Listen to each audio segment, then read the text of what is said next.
to say. Mr. Schwartz had been extremely pleased with Matthew's analysis of the candidate and said that Matthew was far more perceptive than many adults, much less other kids. All through the end of the school year, Matthew had pushed the idea of Senator Mazzone to be his party's candidate.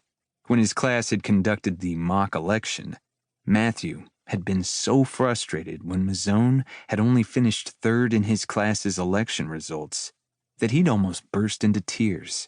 Mr. Schwartz had taken him aside and told him that, for what it was worth, Matthew had convinced him that Mazzone was the best man for the job, and, come the primaries, Mazzone would get Mr. Schwartz's vote. As it turned out, he wasn't the only one.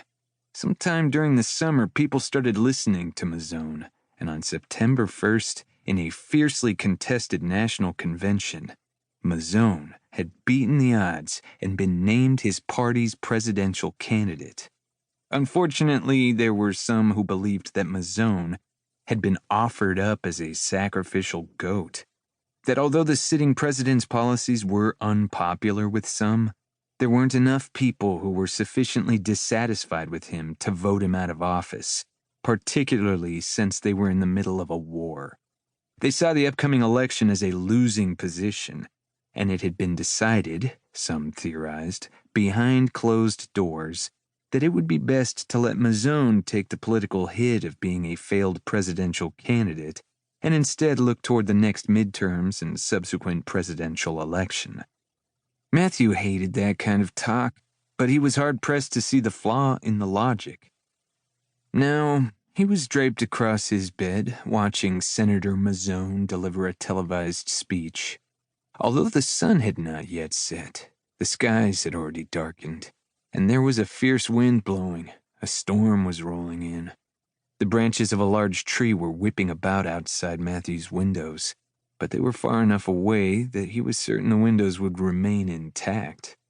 The speech wasn't live, rather it was on a DVD that Mr. Schwartz had given Matthew, which he, in turn, had recorded off the feed from some cable station or other. It was from way early in Mazzone's initial campaign, before he'd been made the nominee. Matthew had seen it before, but he enjoyed watching it, since it had been the first complete, uncut speech from Senator Mazzone he'd ever seen, and it was, to use Mr. Schwartz's phrase, a barn burner. Although Matthew didn't see any barns in the process of being burned, but go figure out what the hell adults were ever talking about. "The president," Mazzone was saying to an appreciative crowd, "has failed the American people on every level. He has failed us as a leader. He has failed us as a voice and a face for this country. He has failed his vow to uphold the Constitution of these United States.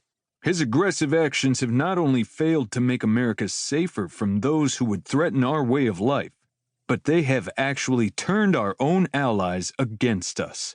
His failed wars and failed policies cannot be allowed to continue, and when I am your president, I assure you that I will not be the one to continue them." This prompted a rousing cheer from the audience, and Matthew nodded in agreement. It wasn't as if he was positive that everything Winston Mazzone was saying was right, but it certainly sounded right. He'd come to understand that the way something came across was often more important than whether or not it was accurate.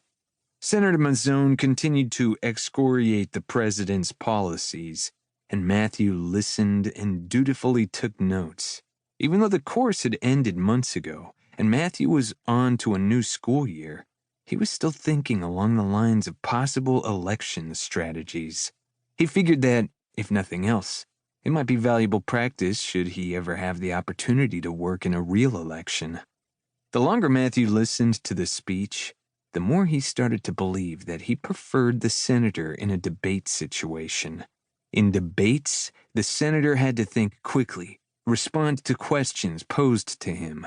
Mazzone seemed to enjoy the challenge more, and it showed in the way he conducted himself.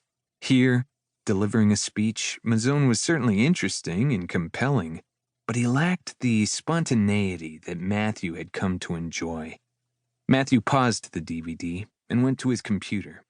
He sat and started checking.